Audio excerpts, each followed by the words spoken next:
नमस्कार, आप देख रहे हैं नवरात्रि स्पेशल काल चक्र। जय माता दी। मैं हूं आपके साथ अंजलि आनंद और मेरे साथ हैं प्रश्न कुंडली विशेषज्ञ पंडित सुरेश पांडे जी। बहुत बहुत स्वागत है पंडित जी आपका। धन्यवाद।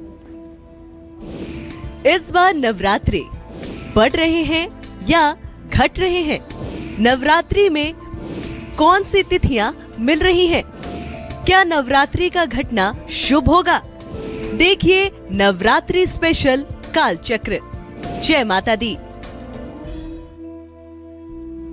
तो जी हाँ, कल से चैत्र नवरात्रि की शुरुआत हो रही है और इसलिए हम नवरात्रि शुरू होने से पहले ही आपके लिए काल चक्र की खास पेशकश जय माता दी लेकर आ चुके हैं। और आज से लेकर पूरे नवरात्रि हम आपको मां अंबे की कृपा पाने के अलग अलग उपाय और नवरात्रि से जुड़ी खास जानकारियां देंगे। नवरात्रि शुरू होने से एक दिन पहले ही आज काल चक्र में आप जानेंगे नवरात्रि की संपूर्ण पूजा विधि और घट स्थापना का मंगल मुहूर्त, पूजा करने की शुभ दिशा और नवरात्रि से जुड़े कुछ खास नियम। कैसे ये नवरात्रि आपके लिए हितकारी, कल्याणकारी, शुभकारी और सौभाग्यशाली साबित होगी। कैसे इस नवरात्रि पर मां अंबे की आराधना से पूरी होगी आपकी हर मनोकामना, इसके बारे में आज पंडित जी आपको काल चक्र में बताएंगे। तो आज के शो में आपके लिए बहुत कुछ खास है, क्योंकि आज पंडित जी हर वो नियम बताएंगे कि कैसे आप मां अंबे की आराधना कर सकते हैं। इसलिए बने रहिए नवरात्रि स्पेशल काल चक्र के साथ।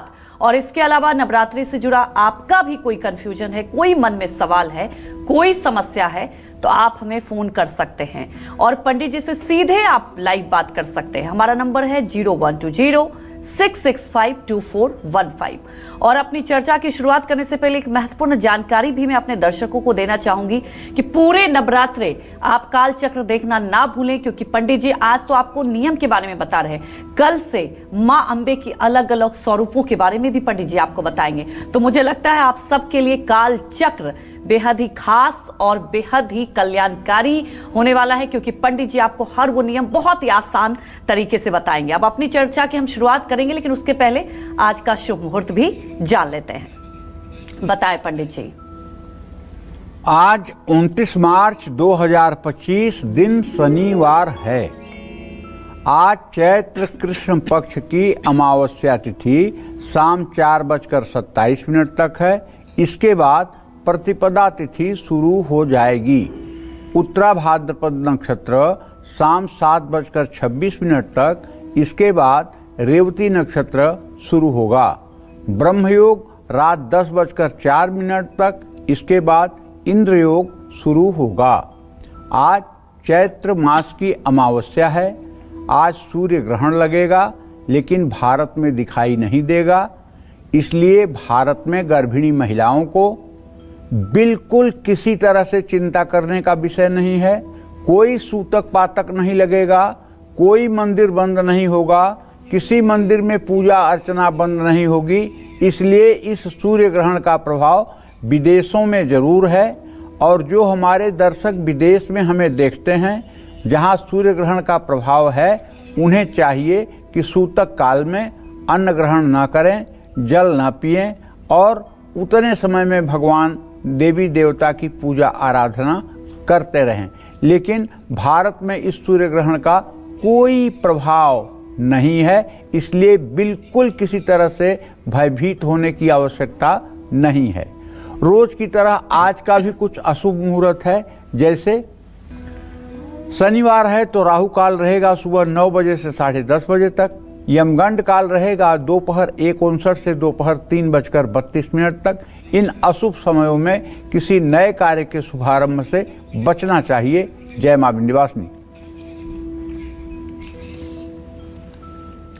पंडित जी, जैसा कि आपने दर्शकों को बताया भी कि सूर्य ग्रहण की बात की जाए तो भारत में बहुत ज़्यादा इसका कोई इम्पैक्ट नहीं होगा, लेकिन मैं जानना चाहूँगी वक्त क्या रहेगा पंडित जी, और अगर उस वक्त में क्या कुछ करना चाहिए। जैसे कि हर बार आप बताते हैं हमारे दर्शकों को कि सूर्य ग्रहण के टाइम आप ज़्यादा से ज़्यादा भगवान का स्मरण करें, तो क्या इस बार भी कुछ ऐसा ही करना चाहिए? देखिए, इस सूर्य ग्रहण का भारत में कोई मतलब ही नहीं है जी। ये सूर्य ग्रहण भारत में कोई मतलब ही नहीं रखता है। भारत में इस सूर्य ग्रहण का कुछ नहीं है।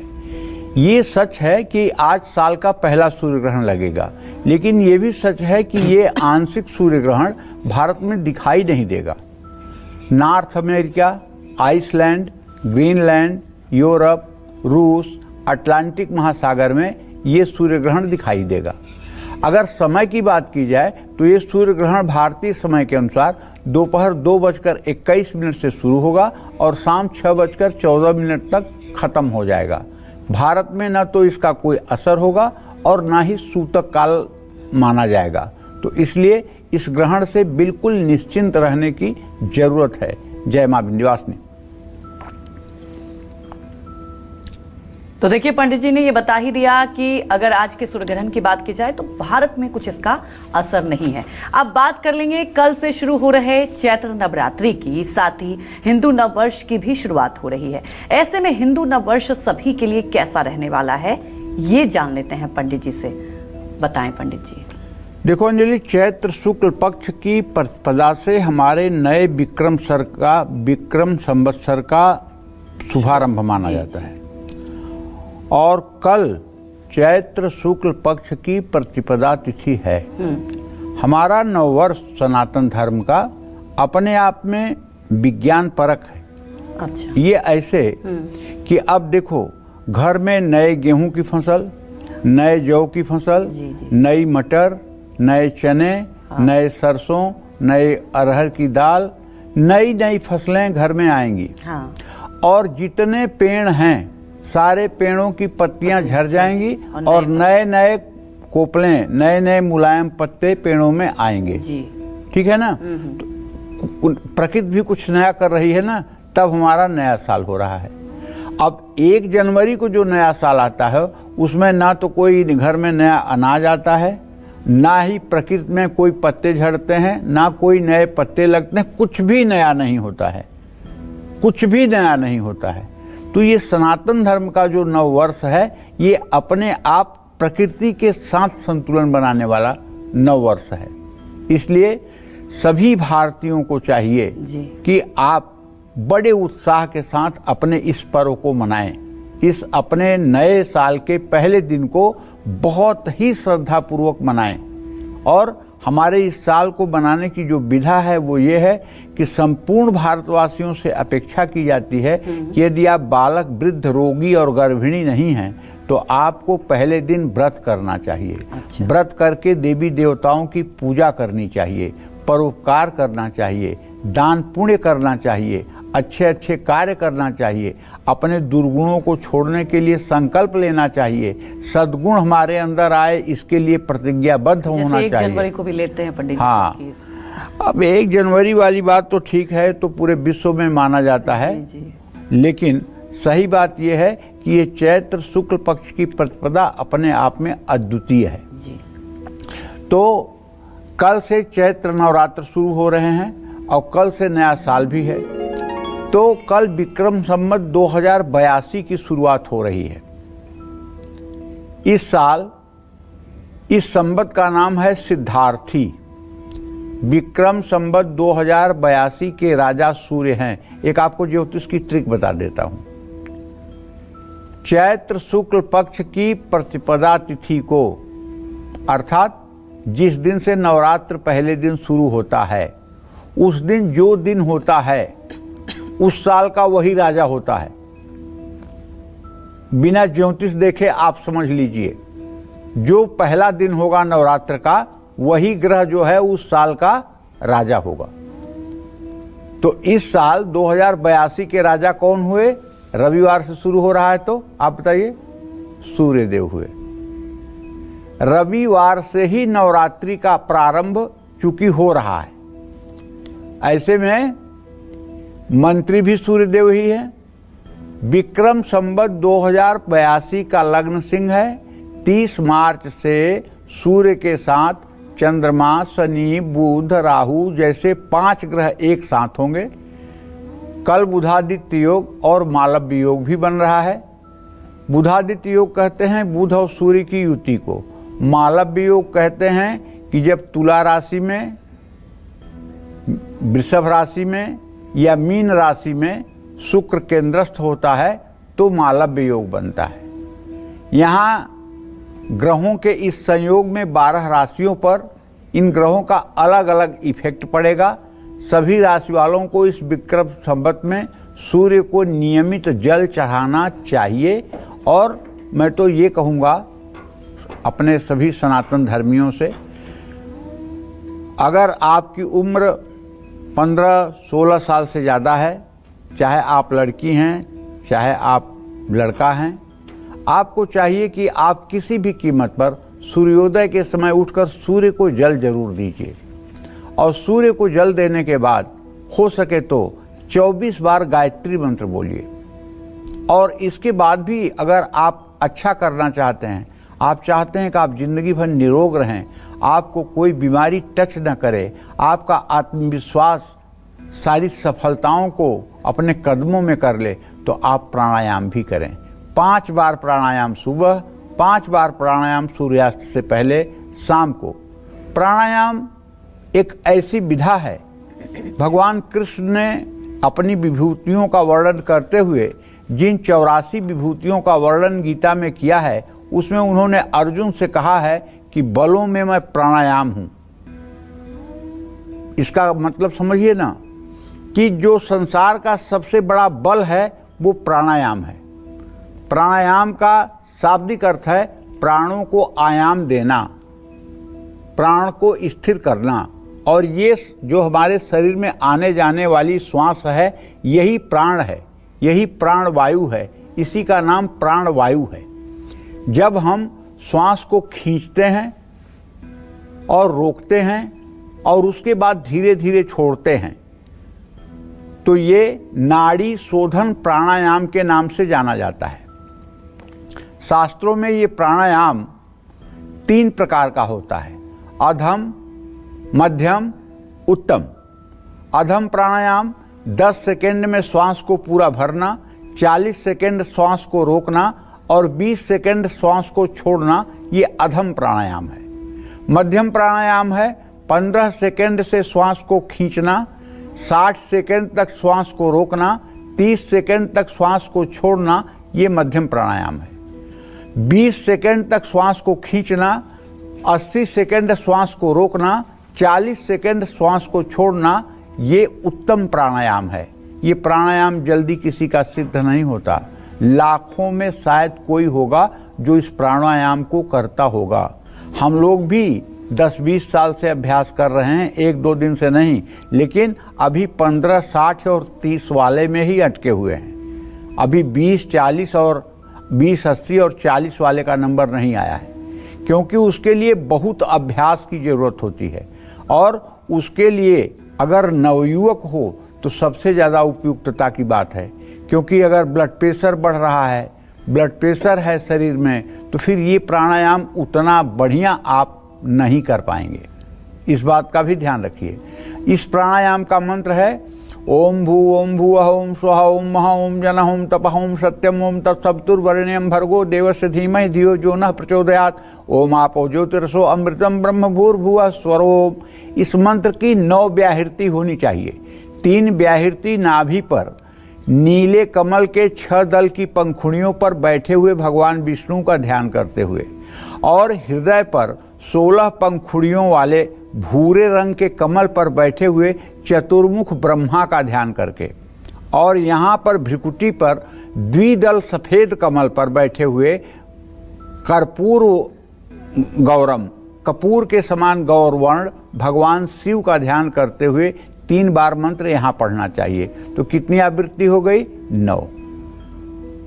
मार्कंडे पुराण में कहा गया है कि इस प्राणायाम की 4 परिणति होती है, ध्वस्ति, प्राप्ति, संबित, प्रसाद। पहली प्राप्ति ध्वस्ति है, जो 1 साल के अंदर शरीर के सारे रोगों को समाप्त कर देती है प्राणायाम के प्रतिफल स्वरूप, जिससे इसको ध्वस्ति कहा जाता है। रोगों को ध्वस्त करती है, इसलिए इसका नाम है ध्वस्ति, पहली अवस्था। दूसरी अवस्था है प्राप्ति। प्राप्ति का मतलब कि आपके जीवन निर्वाह के लिए और योगक्षेम के लिए सारी वस्तुएं अनायास आपको प्राप्त होने लगें, तो इसका नाम है प्राप्ति। तीसरा नाम है संबित। संबित का मतलब सूर्य, चंद्रमा इत्यादि ग्रहों की जानकारी आपको बैठे बैठाए होने लगे, प्रकृति की जानकारी आपको होने लगे, तो इसका नाम है संबित। प्रसाद इसका नाम तब होता है जब व्यक्ति अपने मन में जो कल्पना करता है और कल्पना के अनुरूप ही प्रकृति कार्य करने लगती है, तब इसका नाम प्रसादावस्था है। तो कहने का मतलब यह है कि साधना सभी लोगों को सूर्य को अर्घ दे करके प्राणायाम की विधि का पालन करना चाहिए, जितना हो सके, जो भी हो सके जरूर करना चाहिए। इसका लाभ आपको दिखेगा। जय मां विंध्यवासिनी।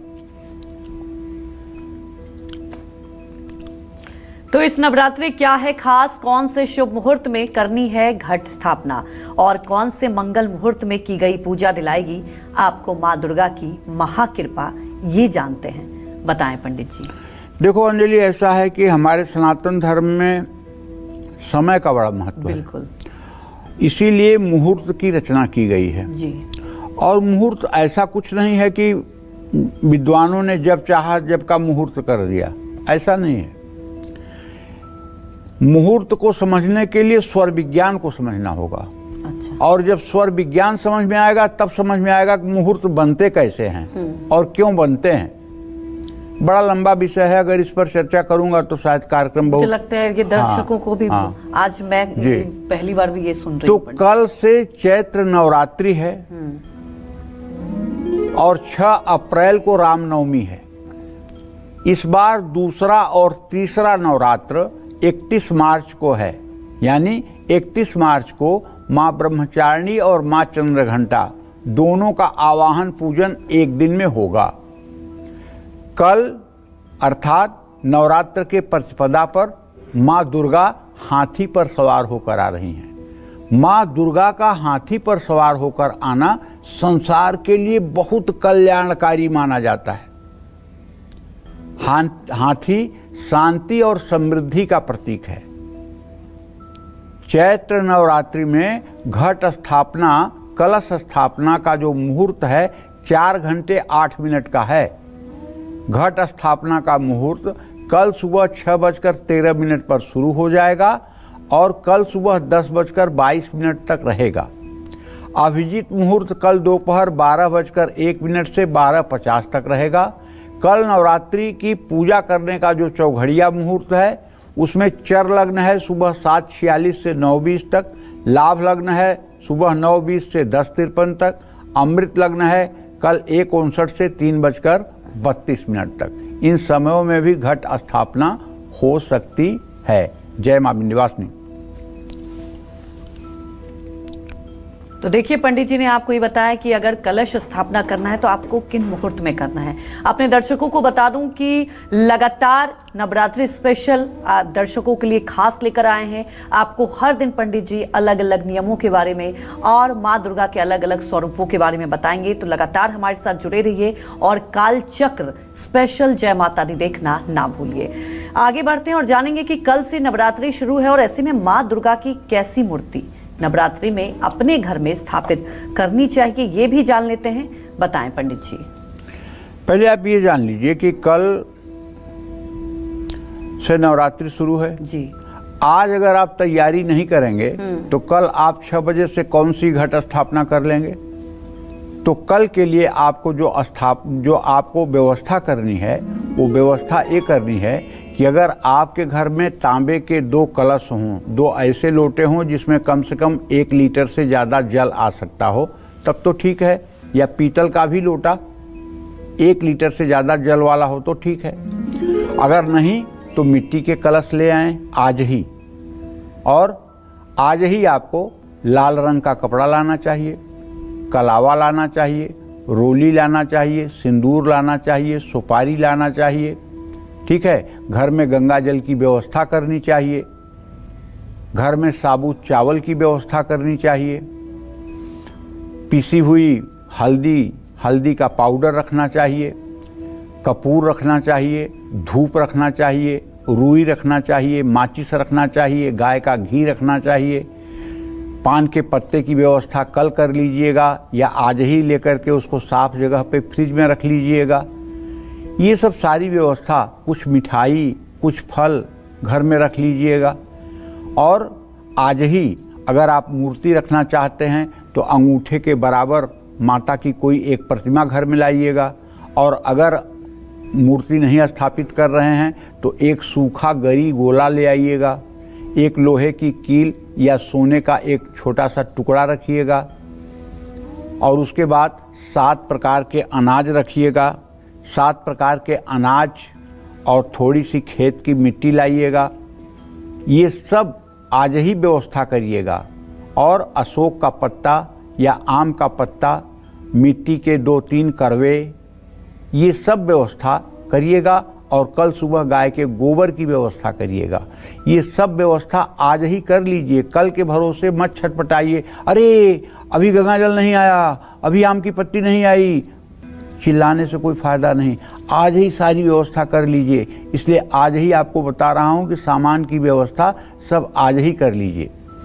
ऐसे में माँ दुर्गा की घर में स्थापना की जाने वाली मूर्ति के 8 हाथ होने चाहिए। अगर आप मूर्ति स्थापित कर रहे हैं तो 8 हाथों में माँ ने आयुध धारण किया हुआ है। माँ दुर्गा की मूर्ति का मुखमंडल सौम्य और शांत होना चाहिए।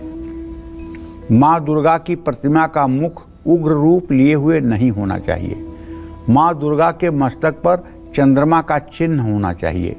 घर में स्थापित की जाने वाली माँ दुर्गा की मूर्ति का चयन करते समय ध्यान रखें कि माँ दुर्गा के जो वाहन शेर है उसका मुंह बंद होना चाहिए।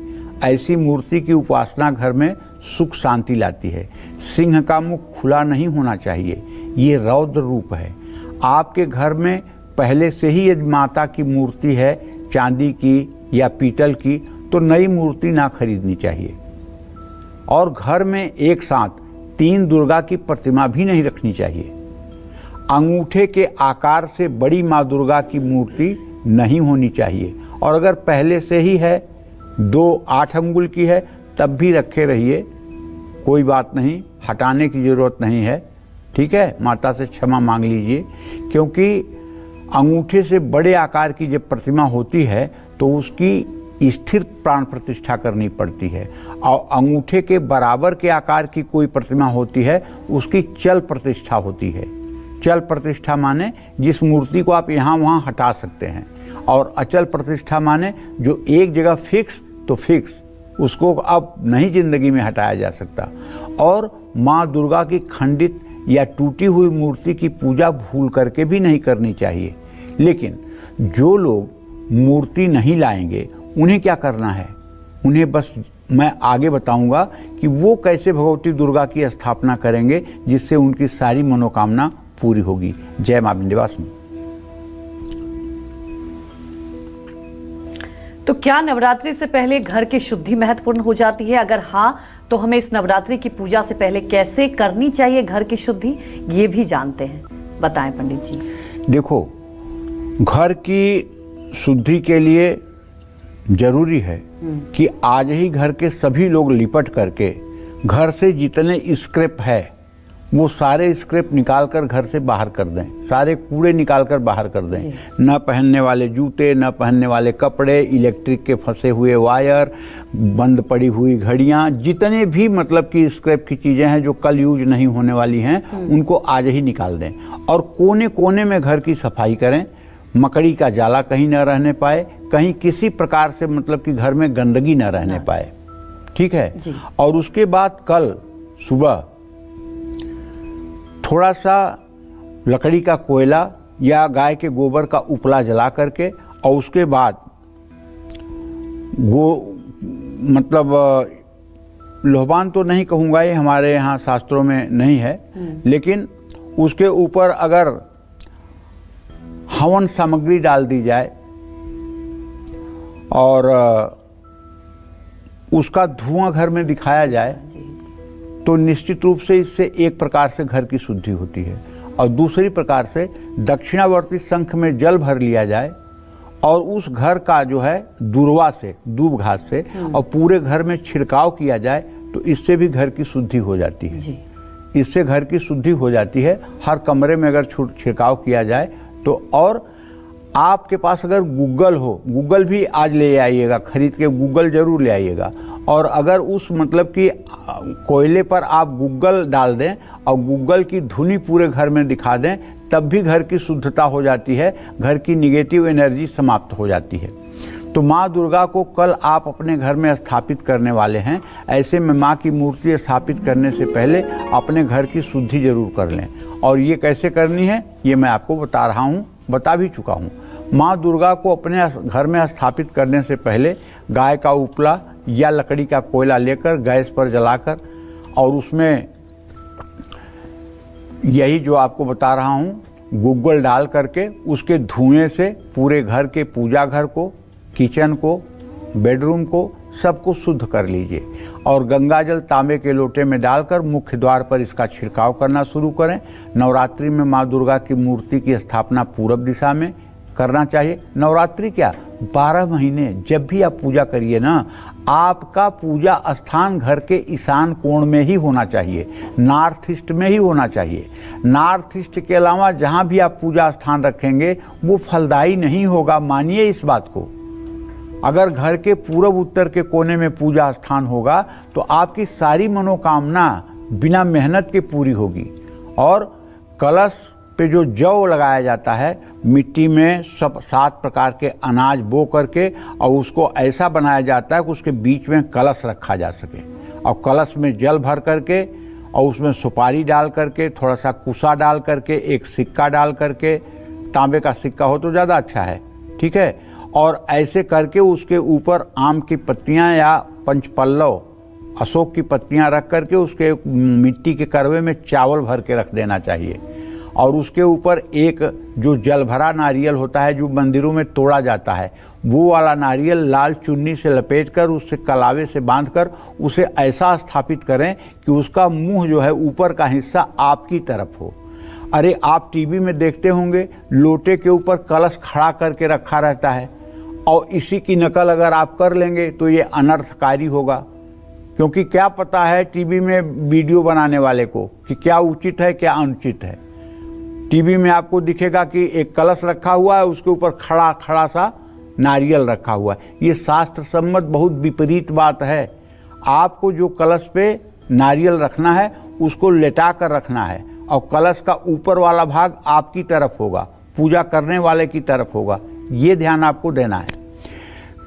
और कलश, जौ, इन सब चीज़ों की स्थापना आपको पूरब दिशा में, अब आप जहाँ बैठते हैं उससे पूरब दिशा में करना है। माँ दुर्गा की पूजा के समय हमारा मुंह हर समय पूरब ही दिशा में होना चाहिए। अगर बड़ी मजबूरी है तो उत्तर दिशा में हो सकता है। माँ दुर्गा की मूर्ति की स्थापना एक आम की लकड़ी की चौकी हो। अब चंदन की लकड़ी की चौकी मिलना तो बड़ा मुहाल है। आम की लकड़ी की चौकी हो, उस पर खूब बढ़िया लाल कपड़ा बिछा दीजिए। अगर आपको सर्वतोभद्र मंडल आता है तो सर्वतोभद्र मंडल उस पर बना दीजिए, नहीं तो गौरी तिलक मंडल, गौरी तिलक मंडल आपको तंत्रयाग दीपिका नाम की पुस्तक में बनी हुई मिलेगी। मैं आपको किताब का नाम भी बता दे रहा हूँ, तंत्रयाग दीपिका। क्योंकि वैसे तो हर जगह सर्वतोभद्र मंडल बनाया जाता है, लेकिन देवी की उपासना में गौरी तिलक मंडल बनाने की बात शास्त्रों में कही गई है।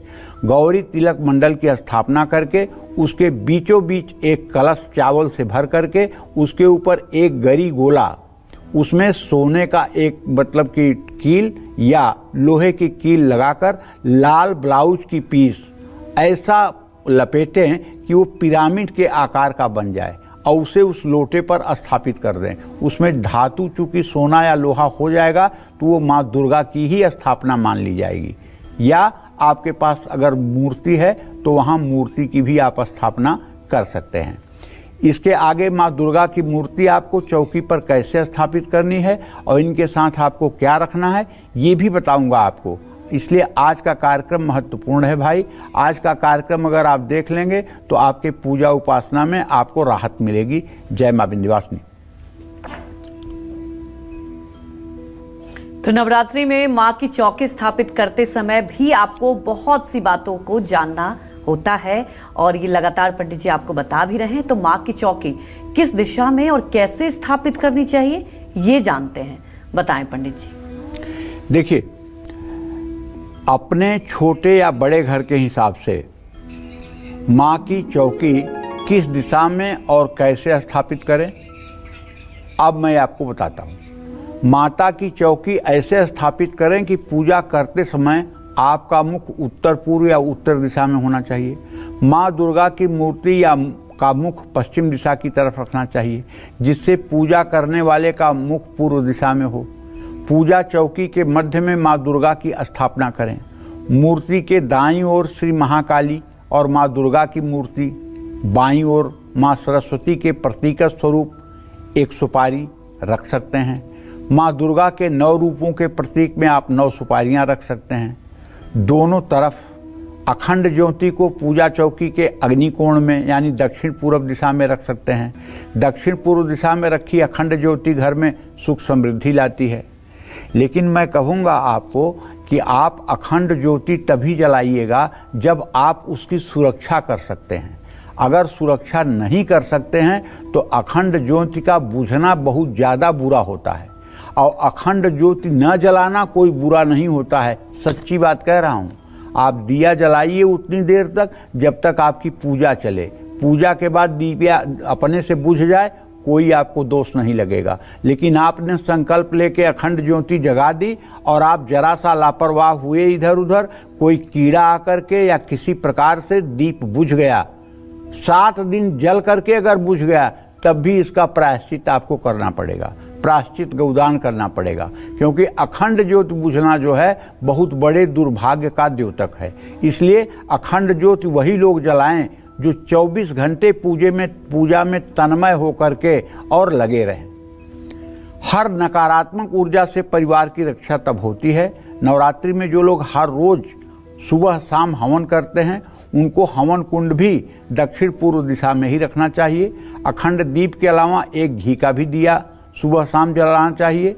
कलश भी चौकी के उत्तर या उत्तर पूर्व दिशा में रखना चाहिए। जो चौकी है ना, उसके ठीक सामने पश्चिम दिशा में नीचे वही मिट्टी सप्तधान्य बो करके उसके ऊपर कलश स्थापित करके उसके ऊपर आम या अशोक की पत्तियां रख करके, नारियल रख करके कलश स्थापित कर दें। उसके पीछे चौकी है, चौकी पर लाल कपड़ा बिछाकर कलावे से उसे बांधकर उसके ऊपर अष्टदल कमल, सर्वतोभद्रमंडल या फिर देवी की स्थापना के लिए एक तांबे के लोटे में चावल भरकर उसके ऊपर गरी गोला में सोना या लोहे की एक कील लगा करके और उसे लाल ब्लाउज की पीस से ऐसा बनाएं कि उसका आकार पिरामिड का बन जाए और उसे लोटा पे स्थापित कर दें और उसको दुर्गा समझ करके पूजा करें। कलावे से उसको बांध दें।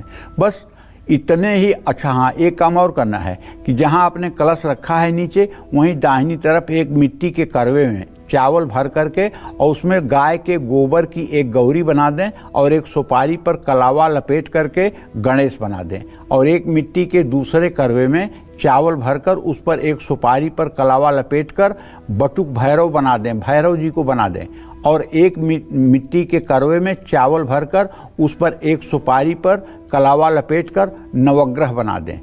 अगर इतनी स्थापना आपने कर दिया तो आपने जंग जीत लिया। जय मां विंध्यवासिनी। तो इस चैत्र नवरात्रि में कैसे करनी चाहिए घट स्थापना, कलश स्थापना, साथ ही दीपक जलाते समय क्या रखें ध्यान, ये सब बताएंगे आपको पंडित जी। लेकिन एक छोटे से ब्रेक के बाद आप देखते रहिए नवरात्रि स्पेशल काल चक्र की खास पेशकश। जय माता दी।